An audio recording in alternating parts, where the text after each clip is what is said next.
Hi ಎಲ್ರಿಗೂ ನಮಸ್ಕಾರ. Welcome back to my channel. ನಾನು ಕಮಲಾಕ್ಷಿ, ಆಸ್ಟ್ರೋನ್ಯೂಮರಾಲಜಿಸ್ಟ್ ಹಾಗೂ money coach, spiritual healer, founder of golden truths. Yes, ಇವತ್ತಿನ ವಿಚಾರ ಆಗಸ್ಟ್ ತಿಂಗಳ 26 ಹಾಗೂ 27ನೇ ತಾರೀಕಿನಂದು ಗೌರಿ ಹಾಗೂ ಗಣೇಶನ ಹಬ್ಬದ ವ್ರತಾಚರಣೆ ಇರ್ತಕ್ಕಂಥದ್ದು. ಸೊ ಶುಭ ಮುಹೂರ್ತ ಯಾವ ರೀತಿಯಲ್ಲಿ, ಹಾಗೆ ಈ ಒಂದು ಆಚರಣೆಯಿಂದ ಇರ್ತಕ್ಕಂಥ ವಿಚಾರಗಳು ಏನು, ಸೊ ಎಲ್ಲ ವಿಚಾರಗಳನ್ನು ನಾವು ತಿಳ್ಕೊಳ್ತಾ ಹೋಗೋಣ. ಮೊದಲನೇದಾಗಿ, ಈ ಒಂದು ದಿನ, ಗಣೇಶನ ಹಬ್ಬದ ದಿನ, ಒಂದು ಯಂತ್ರವನ್ನ ರಚನೆ ಮಾಡೋದಕ್ಕಾಗಿ ಇರುತ್ತೆ. ಸೊ ಈ ಒಂದು ಯಂತ್ರದಿಂದ ಸಾಕಷ್ಟು ಒಳ್ಳೆಯ ಫಲಗಳನ್ನ ನಾವು ಪಡ್ಕೊಳ್ಬಹುದು. ಅದು ಯಾವ ರೀತಿ, ಹೇಗೆ ಅನ್ನುವಂಥದ್ದನ್ನ ನಾನು ತಿಳಿಸ್ಕೊಡ್ತೀನಿ. ಜೊತೆಗೆ ಅದನ್ನ ಬೋರ್ಡ್ ಮೇಲೆ ನಾನು ಬರೆದು ತೋರಿಸ್ತೀನಿ, ಅದನ್ನ ಸ್ಕ್ರೀನ್ ಶಾಟ್ ತಕ್ಕೊಳ್ಳಿ.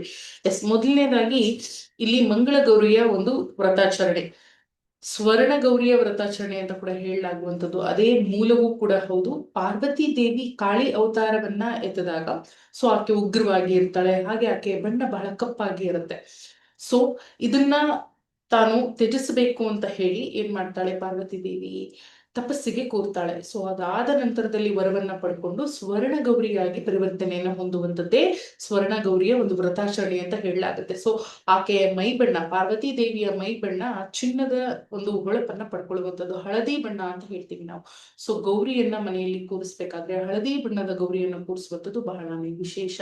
ನೀವು ಖರೀದಿ ಮಾಡ್ಬೇಕಾದ್ರೂ ಕೂಡ ಹಳದಿ ಬಣ್ಣದ ಗೌರಿಯನ್ನ ಖರೀದಿ ಮಾಡಿ. ಸೊ ಪೂಜಾ ಸಮಯ ಏನು, ಮಂಗಳವಾರ ಅಂತನ್ನುವಾಗ ಭಾದ್ರಪದ ಮಾಸದ ಶುಕ್ಲ ಪಕ್ಷದ ತೃತೀಯ ತಿಥಿ ಇರುತ್ತೆ. ಸೊ ಈ ಒಂದು ದಿನ ಬೆಳಿಗ್ಗೆ 6 ಗಂಟೆಯಿಂದ 8 ಗಂಟೆ 50 ನಿಮಿಷದವರೆಗೂ ಕೂಡ ಬಹಳ ಚೆನ್ನಾಗಿರ್ತಕ್ಕಂಥ ಒಂದು ಸಮಯ. ಈ ಸಮಯದಲ್ಲಿ ನೀವು ಮಾಡ್ಕೊಳ್ಳಿ. ಬಹಳ ಪರ್ಟಿಕ್ಯುಲರ್ ಅಂತ ನಾವು ನೋಡೋದಾದ್ರೆ 8 ಗಂಟೆಯಿಂದ 8 ಗಂಟೆ 50 ನಿಮಿಷದವರೆಗೂ ಕೂಡ ಬಹಳನೇ ಚೆನ್ನಾಗಿರ್ತಕ್ಕಂಥ ಒಂದು ಸಮಯ ಇದೆ. ಸೊ ಈ ಸಮಯದಲ್ಲಿ ನೀವು ಗೌರಿಯ ಒಂದು ಆರಾಧನೆ ಅನುಷ್ಠಾನಗಳನ್ನ ಮಾಡುವಂತದ್ದಾಗುತ್ತೆ. ಸೊ ಯಥಾಶಕ್ತಿ ನಿಮಗೆ ಯಾವ ರೀತಿಯಾಗಿ ಪದ್ಧತಿಗಳು ಬಂದಿದೆ, ಪೂಜೆಯನ್ನ ಮಾಡುವಂತ ಪದ್ಧತಿಗಳು, ಆ ರೀತಿಯಾಗಿ ಮಾಡಿಕೊಂಡು ನಿಮ್ಮ ಮನೆಯ ನೈವೇದ್ಯಗಳನ್ನ ನೀವು ಮಾಡ್ಕೊಳ್ಬಹುದಾಗುತ್ತೆ. ನೋಡಿ, ಪೂಜಾ ವಿಧಿ ವಿಧಾನಗಳಿಗೆ ಇಂತಿಷ್ಟೇ ಹೀಗೆ ಎನ್ನುವಂಥದ್ದು ಇಲ್ಲ. ಸಂಕಲ್ಪ ಹಾಗೆ ನಮ್ಮ ಮನಸ್ಥಿತಿ ಅನ್ನುವಂಥದ್ದು ಬಹಳನೇ ಮುಖ್ಯವಾಗುತ್ತೆ. ಭಗವಂತನಿಗೆ ನಾವು ಯಾವ ರೀತಿಯಲ್ಲಿ ಪೂಜೆ ಮಾಡಿದ್ರು ಅದು ಅರ್ಪಣೆ ಆಗುತ್ತೆ, ಬಟ್ ಮನಸ್ಥಿತಿ ಚೆನ್ನಾಗಿರ್ಬೇಕು ಅಷ್ಟೇ. ಸೊ ಆ ರೀತಿಯಾಗಿ ನೆಕ್ಸ್ಟ್ ಗಣಪತಿಯ ಒಂದು ವಿಚಾರ ಅಂತ ಬರುವಾಗ 27ನೇ ತಾರೀಕು, ಸೊ ಚತುರ್ಥಿ ತಿಥಿ ಅಂತ ಹೇಳ್ತೀವಿ ನಾವು. ಸೊ ಬುಧವಾರದ ದಿನ ಇರುವಂತದ್ದು. ಸಮಯ ಏನು ಅಂದ್ರೆ ಬೆಳಿಗ್ಗೆ ನಿಮಗೆ 6 ಗಂಟೆಯಿಂದ 7 ಗಂಟೆವರೆಗೂ ಒಂದು ಒಳ್ಳೆಯ ಸಮಯ ಸಿಗುತ್ತೆ. ಅದಾದ್ಮೇಲೆ ಎರಡನೇ ಮುಹೂರ್ತ ಅಂದ್ರೆ 11:30ರಿಂದ 12 ಗಂಟೆ 10 ನಿಮಿಷದವರೆಗೂ ಒಂದು ಮುಹೂರ್ತ ಸಿಗುತ್ತೆ. ಈ ಒಂದು ಮುಹೂರ್ತದಲ್ಲಿ ನೀವು ಆರಾಧನೆಗಳನ್ನ ಮಾಡ್ಕೊಳ್ಬಹುದು. ನೋಡಿ, ಗಣಪತಿಗೆ ನಾವು ಯಾವಾಗ್ಲೂ ಕೂಡ 21 ಅನ್ನುವಂತ ಒಂದು ಸಂಖ್ಯೆಯನ್ನ, 21 ಗರಿಕೆ, 21 ಮೋದಕ ಅಥವಾ 21 ಉಂಡೆಗಳನ್ನ ಇಡುವಂಥದ್ದು, 21 ಲಡ್ಡುಗಳನ್ನು ಕೊಡುವಂಥದ್ದು, ಎಲ್ಲವೂ 21ನೇ ಸಂಖ್ಯೆಯಲ್ಲಿ ಬರುವಂತದ್ದಾಗುತ್ತೆ. ಯಾಕಾಗಿ 21 ಅಂದ್ರೆ ಅದೊಂದು ಗುರುವಿನ ಸಂಖ್ಯೆ ಆಗುತ್ತೆ. ಜೊತೆಗೆ 5 ಪಂಚಭೂತ ತತ್ವಗಳು, 5 ಪಂಚೇಂದ್ರಿಯಗಳು, 5 ಕರ್ಮೇಂದ್ರಿಯಗಳು, ಹಾಗೆ ಆ ಪಂಚತನ್ಮಂತ್ರಗಳು ಅಂತ ಹೇಳ್ತೀವಿ. 5 ಪಂಚತನ್ಮಂತ್ರಗಳು ಅಂತ ಹೇಳ್ತೀವಿ. ಸೊ ಹೀಗಾಗಿ 5 5 5 5 ಒಟ್ಟು 4 5 20 ಒಂದು ನಮ್ಮ ಮನಸ್ಸು ಅಥವಾ ನಮ್ಮ ಶ್ರದ್ಧೆ ಅಥವಾ ನಮ್ಮ ಭಕ್ತಿ ಅಂತ ಏನ್ ಹೇಳ್ತೀವಿ, ಸೊ ಒಂದು ಆತ್ಮದ ಪೂಜೆ ಅಂತ ಏನ್ ಹೇಳ್ತೀವಿ, ಅದು ಕೂಡ ಒಂದನೇ ಒಂದು ಸಂಖ್ಯೆಯನ್ನ ನಾವು ತಗೊಳ್ಳುವಾಗ ಅದು ಎಲ್ಲವೂ ಸೇರಿ 21 ಅನ್ನುವಂಥದ್ದಾಗತ್ತೆ. ಗಣೇಶ ಅನ್ನುವಾಗ್ಲೇ ಪ್ರಥಮ ಪೂಜ್ಯ. ಸೊ ಪ್ರತಿಯೊಂದು ಕೆಲಸಗಳಿಗೂ ಕೂಡ ನಾವು ವಿನಾಯಕನನ್ನ ಆರಾಧನೆ ಮಾಡುವಂತದ್ದಾಗುತ್ತೆ. ವಿಘ್ನಕಾರಕನೂ ಆತನೇ, ವಿನಾಯಕನೂ ಆತನೇ, ಆದ್ರೆ ಬಹಳನೇ ಪವರ್ಫುಲ್ ಗಾಡ್ ಅಂತ ಹೇಳ್ತೀವಿ ನಾವು.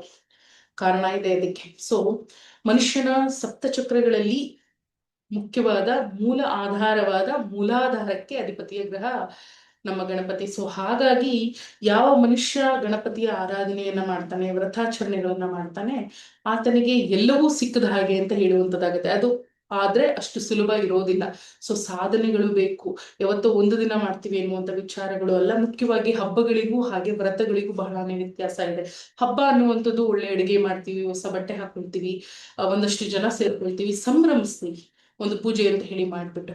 ವ್ರತದ ಆಚರಣೆ ಅಂತ ಬರುವಾಗ ಅದಕ್ಕೆ ಕಟ್ಟುನಿಟ್ಟಾದ ಒಂದಷ್ಟು ಕೆಲವು ವಿಚಾರಗಳು ಇರತಕ್ಕಂಥದ್ದಾಗತ್ತೆ. ಉಪವಾಸ ಅನ್ನುವಂಥದ್ದು ದೇವರ ಸಾನ್ನಿಧ್ಯದಲ್ಲಿ ಅಂತ ಅರ್ಥ.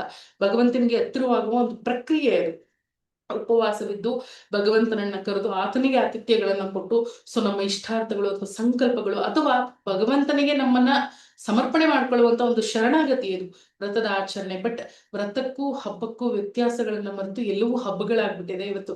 ಈ ಒಂದು ವ್ರತ ಅನ್ನುವಂಥದ್ದು ಬಹಳನೇ ಶ್ರೇಷ್ಠ. ಇದು ಗಣಪತಿ ಹೇಳಿ ಕೇಳಿ ನಾನು ಆಗ್ಲೇ ಹೇಳಿದಾಗೆ ಇದೊಂದು ಪ್ರಥಮ ಪೂಜ್ಯನ ಹಬ್ಬ ಆಗಿರೋದ್ರಿಂದ ಸೊ ಭಾದ್ರಪದ ಮಾಸದಲ್ಲಿ ಬರ್ತಕ್ಕಂಥ ಈ ಚತುರ್ಥಿಯ ತಿಥಿಗಳಂದು ಉಪವಾಸವನ್ನ ನಾವು ಪ್ರಾರಂಭ ಮಾಡಿದಾಗ, ಪ್ರತಿ ತಿಂಗಳು ಸಂಕಷ್ಟಹರಣ ಚತುರ್ಥಿಯ ವ್ರತಗಳನ್ನ ಮಾಡಿದಾಗ ಬದುಕಿನಲ್ಲಿ ಬದಲಾವಣೆ ಆಗುತ್ತೆ. ಕೆಲವರಿಗೆಲ್ಲ ಯಾವಾಗ ಬೇಕೋ ಅವಾಗ ಸಂಕಷ್ಟಹರಣ ಚತುರ್ಥಿಗಳು ಬಂದಾಗ ಉಪವಾಸ ಪ್ರಾರಂಭ ಮಾಡ್ತಾರೆ.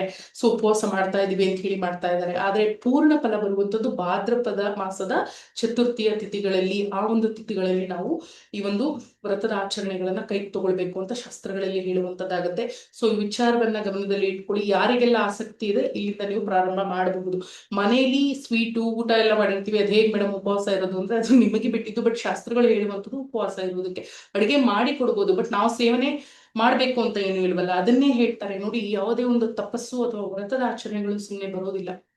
ಈಗ ಒಬ್ಬ ಋಷಿ ತಪಸ್ಸಿಗೆ ಕೂತಾಗ ರಂಬೆ, ಊರ್ವಶಿ, ಮೀನಕೆ, ಸೊ ಇವರೆಲ್ಲರೂ ಬಂದು ಏನ್ ಮಾಡ್ತಾರೆ, ತಪಸ್ಸನ್ನ ಹಾಳು ಮಾಡ್ತಾರೆ. ಅದೇ ರೀತಿ ಮನುಷ್ಯ ಒಂದು ವ್ರತ ಅಥವಾ ಒಂದು ಸಂಕಲ್ಪ ಅಂತ ಕೂತಾಗ ಕೂಡ ಒಂದಷ್ಟು ಅಡೆತಡೆ ಮಾಡುವಂತ ವಿಚಾರಗಳು ಅಥವಾ ತನ್ನ ಮನಸ್ಸನ್ನ ಆ ಕಡೆ ಈ ಕಡೆ ಎಳೆದೊಯ್ಯುವಂತ ಘಟನೆಗಳು, ಏನೋ ಒಂದು ಕ್ರೇವಿಂಗ್ಸ್, ಏನೋ ತಿನ್ನಬೇಕು ಅನ್ನಿಸ್ಬೋದು, ಹಶುವಾಗ್ಬೋದು, ತಲೆನೋವು ಬರ್ಬೋದು, ಇವೆಲ್ಲವೂ ಬರೋದಕ್ಕೆ ಸಹಜ.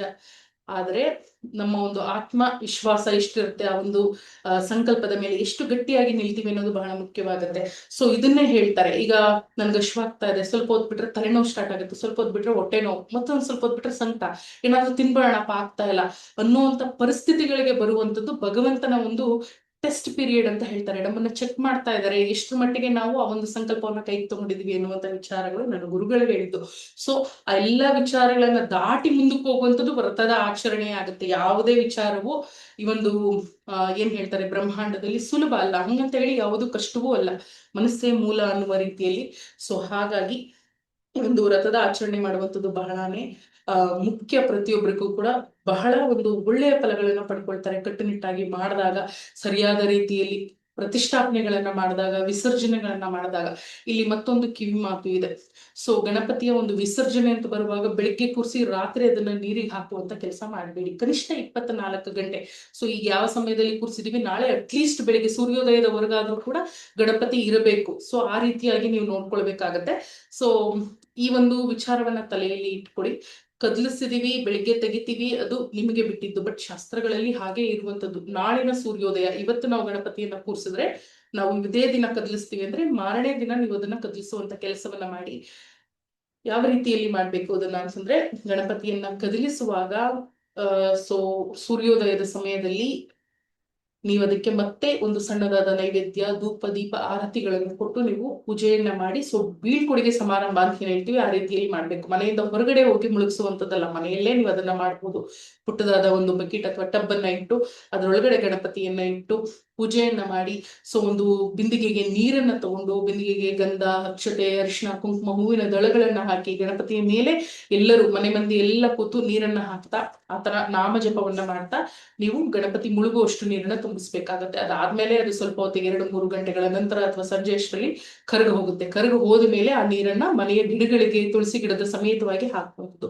ಇದಿಷ್ಟು ವಿಚಾರಗಳು ಆಗುತ್ತೆ. ಇನ್ನ ಪ್ರತಿಷ್ಠಾಪನೆ ಅಂತ ಬರುವಾಗ ನಿಮ್ಮೆಲ್ರಿಗೂ ಗೊತ್ತೇ ಇರೋ ರೀತಿಯಲ್ಲಿ ಅಕ್ಕಿಯನ್ನ ಇಟ್ಟು ಅದರ ಮೇಲೆ ಸ್ವಸ್ತಿಕ ಅಥವಾ ಶ್ರೀಕಾರವನ್ನ ಬರೆದು ಅಥವಾ ಓಂಕಾರವನ್ನ ಕೂಡ ನೀವು ಬರಿಬಹುದು. ಅದನ್ನ ಬರೆದು ಗಣಪತಿಯನ್ನ ನಾವು ಕೂರಿಸುವಂತದ್ದಾಗತ್ತೆ. ಪ್ರಾಣ ಪ್ರತಿಷ್ಠಾಪನೆ ಮಾಡುವಂತದ್ದಾಗತ್ತೆ. ಕೆಲವರಿಗೆ ಮಂತ್ರಗಳು ಬರೋದಿಲ್ಲ, ಮಂತ್ರಗಳು ಬಂದಿಲ್ಲ ಅಂದ್ರೆ 21 ಬಾರಿಯ ಒಂದು ನಾಮಾವಳಿ ಏನಿರುತ್ತೆ ಅದನ್ನ ಹೇಳ್ಬೋದು. ಗಣಪತಿಯ ಒಂದು ವ್ರತಕಥೆಯ ಪುಸ್ತಕಗಳನ್ನು ತಗೊಂಡ್ರೆ ನಿಮ್ಗೆ ಕಂಪ್ಲೀಟ್ ಆಗಿ ಅದರಲ್ಲಿ ಮೆನ್ಷನ್ ಮಾಡಲಾಗಿರುತ್ತೆ. ಸೊ ಆ ರೀತಿಯಾಗಿ ಹೇಳ್ಕೊಡಿ. ಮಂತ್ರ ಲೋಪ ಅಥವಾ ಮನಸ್ಸಿನ ಲೋಪಗಳು, ಸಂಕಲ್ಪ ಲೋಪ ಏನೇ ಇದ್ರೂ ಕೂಡ ಅದಕ್ಕೊಂದು ಕ್ಷಮೆಯನ್ನ ಆಚರಣೆ ಮಾಡ್ಕೊಳ್ಳುವಂಥದ್ದು, ಒಂದು ನೈವೇದ್ಯ ಕೊಡುವಂಥದ್ದು, ತೃಪ್ತಿಯಾಗಿ ಪೂಜೆಯನ್ನ ಮಾಡುವಂಥದ್ದು, ಈ ರೀತಿಯಾದ ಒಂದು ಸರಳವಾದ ವಿಧಾನವಿರುತ್ತೆ. ಗಣಪತಿ ಹಬ್ಬ ಬಂದಿರುವಂಥದ್ದು ಭಾವೈಕ್ಯತೆಯನ್ನ ಮೂಡಿಸ್ಲಿಕ್ಕೆ, ಒಗ್ಗಟ್ಟು ಇವೆಲ್ಲವನ್ನ ತಂದಿರೋದಕ್ಕೋಸ್ಕರ. ಹಬ್ಬಗಳಿರೋದೇ ಹಾಗೆ, ಎಲ್ಲರೂ ಸೇರಿ ನಗನಗತಾ ಮಾಡ್ಲಿ ಅಂತ ಹೇಳಿ ಮಾಡಿರುವಂಥದ್ದು. ವ್ರತಾಚರಣೆಗಳು ನಮ್ಮ ಮನಸ್ಸಿನ ಶಕ್ತಿಯನ್ನ ವೃದ್ಧಿ ಮಾಡೋದಕ್ಕೆ, ಆತ್ಮದ ಶಕ್ತಿಯನ್ನ ವೃದ್ಧಿ ಮಾಡೋದಕ್ಕೆ, ಹಾಗೆ ನಮ್ಮ ಜೀವನದಲ್ಲಿ ಇರತಕ್ಕಂಥ ಸಂಕಷ್ಟಗಳಿಂದ ಹೊರಗಡೆ ಬರೋದಕ್ಕೋಸ್ಕರ ಮಾಡಿರುವಂಥದ್ದು. ಒಂದು ವ್ರತದ ಆಚರಣೆ ಮಾಡಿ ಜೊತೆಗೆ ಇಲ್ಲಿ ಒಂದು ಯಂತ್ರವನ್ನ ನಾನು ತೋರಿಸ್ತೀನಿ, ಇಲ್ಲಿ ಕಾಣೋದಿಲ್ಲ. ಎಸ್, ಇಲ್ಲಿ ಬರೀತೀನಿ, ಸ್ಕ್ರೀನ್ ಶಾಟ್ ತಕ್ಕೊಳ್ಳಿ. ಇದನ್ನ ನೀವು ಬೆಳಿಗ್ಗೆ ಗಣಪತಿಯ ಒಂದು ಹಬ್ಬ ಏನಿದೆ ಅವತ್ತಿನ ದಿನ ಬೆಳಿಗ್ಗೆ 6 ರಿಂದ 7 ಗಂಟೆಯ ಸಮಯದಲ್ಲೇ ಬರಿಬೇಕಾಗತ್ತೆ. ಕೆಂಪು ಬಣ್ಣದ ಒಂದು ಪೆನ್ನನ್ನ ಬಳಸುವಂಥದ್ದು ಸೂಕ್ತ. ಚೌಕಾಕಾರದ ಒಂದು ಪೇಪರ್ ಅನ್ನ ತಗೊಳ್ಳಿ, ಅದರಲ್ಲಿ ಒಂದು ಬಾಕ್ಸ್ ಅನ್ನ ಹಾಕ್ಬೇಕಾಗತ್ತೆ. ಬಾಕ್ಸ್ ಹಾಕುವಾಗ ಲೈನ್ ಎಲ್ಲ ಕ್ಲೀನ್ ಆಗಿ ಹಾಕೊಳ್ಳಿ. ಸೊ ಈ ರೀತಿಯಾಗಿ ಬರಿಬೇಕಾಗುತ್ತೆ. ಸಂಖ್ಯೆಗಳನ್ನ ಬರಿಬೇಕಾದ್ರೆ ಆ ಕಡೆ ಈ ಕಡೆ ಲೈನ್ಸ್ಗೆ ಟಚ್ ಆಗಬಾರ್ದು, ಆ ರೀತಿಯಾಗಿ ನೋಡ್ಕೊಂಡು ಬರೆಯುವಂಥದ್ದು ಉತ್ತಮ. ಬರ್ದಿಟ್ಕೊಳ್ಳಿ, ಇಲ್ಲಾಂದ್ರೆ ಸ್ಕ್ರೀನ್ ಶಾಟ್ ತಕೊಳ್ಳಿ. 14, 15 ಹಾಗೆ 10 ಜೊತೆಗೆ 9, 13, 17, 16, 11, 12 ಆ ಕಡೆ ಕಡೆ ಲೈನ್ಸ್ ಟಚ್ ಆಗದೆ ಇರೋ ತರ ನೋಡ್ಕೊಳ್ಳಿ. ಹಾಗೆ ರೆಡ್ ಪೆನ್ ನಲ್ಲಿ ಬರಿಬೇಕಾಗುತ್ತೆ. ಇದನ್ನ red pen, use red pen. Screenshot ತಕೊಳ್ಳಿ. ಎಸ್, ಈ ಒಂದು ಯಂತ್ರವನ್ನ ಕೆಂಪು ಬಣ್ಣದ ಒಂದು ಪೆನ್ನಿನಿಂದ ಬರಿಬೇಕಾಗತ್ತೆ. ಬಿಳಿಯ ಹಾಳೆಯಲ್ಲಿ ಬರೆದು ಇದನ್ನ ಗಣಪತಿಯ ಮುಂದೆ ಇಟ್ಟು ಅರ್ಚನೆ ಏನ್ ಮಾಡ್ತೀರಿ, ಪೂಜೆ ಏನ್ ಮಾಡ್ತೀರಿ, ಸಂಕಲ್ಪವನ್ನೆಲ್ಲ ಮಾಡ್ಕೊಂಡಾದ್ಮೇಲೆ ಈ ಒಂದು ಚೀಟಿಯನ್ನು ನಿಮ್ಮ ವಾಲೆಟ್ ನಲ್ಲಿ ಅಥವಾ ನೀವು ಹಣ ಇಡ್ತಕ್ಕಂಥ ಜಾಗದಲ್ಲಿ, ವ್ಯಾಪಾರದ ಜಾಗದಲ್ಲಿ ಇಟ್ಟು ನೀವು ಅದನ್ನ ಸಂಕಲ್ಪವನ್ನ ಮಾಡಬಹುದು 21 ದಿನಗಳ ಕಾಲ. 21 ದಿನ ಆದ್ಮೇಲೆ ಆ ಒಂದು ಪೇಪರ್ ಅನ್ನ ನೀವು ಹಾಗೆ ಕಂಟಿನ್ಯೂ ಮಾಡ್ಬೋದು ಲೈಫ್ ಟೈಮಿಗೆ. ಇಲ್ಲ ನಾವು ಇಟ್ಕೊಳ್ಳೋದಿಲ್ಲ ಅಂತಂದ್ರೆ ಅದನ್ನ ನೀರಿನಲ್ಲಿ ನೆನೆಸಿ ಅದು ಕರಗದ ಮೇಲೆ ಅದನ್ನು ಮರದ ಬುಡಕ್ಕೆ ಹಾಕಿ ತುಳಿಯೋ ಜಾಗದಲ್ಲಿ ಬೇಡ. ಇಲ್ಲ ಹಾಗೆ ಎತ್ತಿಟ್ಕೊಳ್ತೀವಿ ಅಂದ್ರೆ ಖಂಡಿತ ಎತ್ತಿಟ್ಕೊಳ್ಬಹುದು. ಸೊ ಇದರಿಂದ ಏನಾಗುತ್ತೆ ಅಂದ್ರೆ ಸಾಕಷ್ಟು ಒಂದು ಒಳ್ಳೆಯ ಫಲಗಳು, ಸಂಖ್ಯೆಗಳಿಗೆ ಶಕ್ತಿ ಇರ್ತಕ್ಕಂಥದ್ದು. ಇದನ್ನ ಯಂತ್ರ ಅಂತ ಹೇಳಿ ಕರಿತೀವಿ. ಯಂತ್ರ, ಮಂತ್ರ, ತಂತ್ರ, ಇಲ್ಲಿ ಕೆಟ್ಟದಾದ ವಿಚಾರಗಳು ಬರೋದಿಲ್ಲ. ಯಂತ್ರ ಇನ್ ದ ಸೆನ್ಸ್ ನಾವು ಬರೆಯುವಂಥದ್ದು, ಅವೆಲ್ಲವೂ ಕೂಡ ಯಂತ್ರಗಳಾಗ್ತವೆ. ಮಂತ್ರ ಅಂದ್ರೆ ಬಾಯಿಂದ ಉಚ್ಚಾರಣೆ ಮಾಡ್ತಕ್ಕಂಥದ್ದು. ತಂತ್ರ ಅನ್ನುವಂಥದ್ದು ಅನುಷ್ಠಾನಕ್ಕೆ ಬರುತ್ತೆ, ಇಲ್ಲಿ ನೆಗೆಟಿವಿಟಿ ಇರೋದಿಲ್ಲ. ಯಂತ್ರ, ಮಂತ್ರ, ತಂತ್ರ ಮೂರೂ ಇದ್ದಾಗಲೇ ಯಾವುದೇ ಒಂದು ಸಂಕಲ್ಪಗಳು ಸಿದ್ಧಿಯಾಗುವಂಥದ್ದು. ಈ ಒಂದು ಮಾಹಿತಿ ಇಷ್ಟವಾಗಿರುತ್ತೆ ಅಂತ ಹೇಳಿ ಭಾವಿಸ್ತೀನಿ. ಜೊತೆಗೆ ಕೆಲವು ಜನ್ಮ ದಿನಾಂಕದವರು ತಪ್ಪದೇ ಈ ಒಂದು ವ್ರತದ ಆಚರಣೆ ಮಾಡಲೇಬೇಕು. ಬಹಳನೇ ವಿಶೇಷವಾದ ಫಲಗಳು. ನಾನು ಆಗ್ಲೇ ಹೇಳಿದಾಗೆ ಗಣಪತಿ ಮೂಲಾಧಾರ ಚಕ್ರಕ್ಕೆ ಅಧಿಪತಿಯಾದ ದೇವತೆ. ಸೊ ಹೀಗಿರುವಾಗ 7, 16, 25ನೇ ತಾರೀಕಿನಲ್ಲಿ ಯಾರ್ಯಾರು ಹುಟ್ಟಿರ್ತೀರಿ, ಸೊ ನಿಮ್ಮ ಬದುಕಿನಲ್ಲಿ ಬದಲಾವಣೆಗಳು ಬೇಕು ಅಂತಂದ್ರೆ ನೀವು ಈ ಒಂದು ವರಸಿದ್ಧಿ ವಿನಾಯಕನ ವ್ರತದ ಆಚರಣೆಗಳನ್ನ ಮಾಡೋದಕ್ಕೆ ಪ್ರಾರಂಭ ಮಾಡಿ. ಹಿಂದೆ ಮಾಡಿಲ್ಲ ಅಂದ್ರೂ ಕೂಡ ಇನ್ನು ಮೇಲೆ ಮಾಡೋದಕ್ಕೆ ಪ್ರಾರಂಭ ಮಾಡೋದ್ರಿಂದ ಬದುಕಿನಲ್ಲಿ ಒಳ್ಳೆಯ ಅದ್ಭುತ ಬದಲಾವಣೆಗಳನ್ನ ಕಾಣ್ತೀರಿ. ಎಸ್, ಇಲ್ಲಿವರೆಗೂ ವಿಡಿಯೋ ನೋಡಿದ್ದಕ್ಕಾಗಿ ಧನ್ಯವಾದಗಳು. ಎಲ್ಲಾ ಮಾಹಿತಿಗಳು ತಮಗೆ ಇಷ್ಟವಾಗಿರುತ್ತೆ ಅಂತ ಹೇಳಿ ಭಾವಿಸ್ತೀನಿ. ಯಥಾಶಕ್ತಿ ಪೂಜೆಯನ್ನ ಮಾಡಿ. ಅತಿಯಾದ ಗೊಂದಲಕ್ಕೆ ಒಳಗಾಗುವಂತ ಅವಶ್ಯಕತೆ ಇಲ್ಲ. ಸೊ ಯದ್ಭಾವಂ ತದ್ಭವತಿ ಅಂತ ಭಗವಂತ ಹೇಳಿರುವಂಥದ್ದು. ಆತ್ಮಾನಾಂ ಅವಸಾದಯೇತ್. ನಮ್ಮ ಆತ್ಮದ ಉದ್ಧಾರಕರು ನಾವೇ ಆಗಿರ್ತೀವಿ. ಸೊ ಯಾವುದೇ ವಿಚಾರಗಳನ್ನ ಪಾಲಿಸ್ತೀವಿ ಅಂದ್ರೂ ಪ್ರಾಕ್ಟಿಕಾಲಿಟಿ ಇರಬೇಕು. ಒಂದು 10 ಕಡೆ ನೋಡಿ ಗೊಂದಲ ಮಾಡ್ಕೊಳ್ಳೋದಕ್ಕಿಂತ ಯಾರನ್ನಾದ್ರೂ ಒಬ್ಬರನ್ನ ಪಾಲನೆ ಮಾಡಿ, ಅಥವಾ ನಿಮ್ಮ ಮನಸ್ಸಿಗೆ ಬಂದಿರೋದನ್ನ ನೀವು ಮಾಡಿ ಶಾಸ್ತ್ರಗಳ ಮೂಲಕ, ಆಗ ನಿಮ್ಗೆ ಪರಿಪೂರ್ಣವಾದ ಫಲ ಸಿಗುತ್ತೆ. ಒಂದಷ್ಟು ಗೊಂದಲಗಳನ್ನ ಇಟ್ಕೊಂಡು, ಎಷ್ಟೊಂದು ಡೌಟ್ಸ್ ಗಳನ್ನ ಇಟ್ಕೊಂಡು ನೀವು ಮಾಡುವಾಗ ನಿಮ್ಮ ಮನಸ್ಸೇ ಅಲ್ಲಿ ಕೇಂದ್ರೀಕೃತ ಆಗೋದಿಲ್ಲ. ಸೊ ಹಾಗಾಗಿ ಸಂಕಲ್ಪ ಅನ್ನುವಂಥದ್ದು ಭಗವಂತನಲ್ಲಿ ಒಂದು ಪಾಯಿಂಟ್ ಅಂತ ಏನ್ ಹೇಳ್ತೀವಿ, ಭಗವಂತನ ಜೊತೆಗೆ ನಮ್ಮ ಒಂದು ಕನೆಕ್ಟಿವಿಟಿ, ಸಂಬಂಧ, ಬಾಂಧವ್ಯ ಇವೆಲ್ಲವೂ ಕೂಡ ಏರ್ಪಟ್ಟಾಗ ಮಾತ್ರನೇ ಸಂಕಲ್ಪ ಸಿದ್ಧಿ ಅನ್ನುವಂಥದ್ದು ಆಗುತ್ತೆ. ಸೊ ಒಂದೇ ಮನಸ್ಸಿನಿಂದ ಏಕಾಗ್ರತೆಯಿಂದ ವ್ರತದ ಆಚರಣೆಗಳನ್ನ ಮಾಡಿ.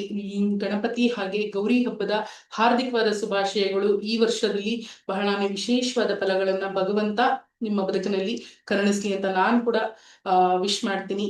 ಎಲ್ರಿಗೂ ನಮಸ್ಕಾರ. Thank you so much. ಸರ್ವೇ ಜನ ಸುಖಿನೋ ಭವಂತು. ಸನ್ಮಂಗಲಾನಿ.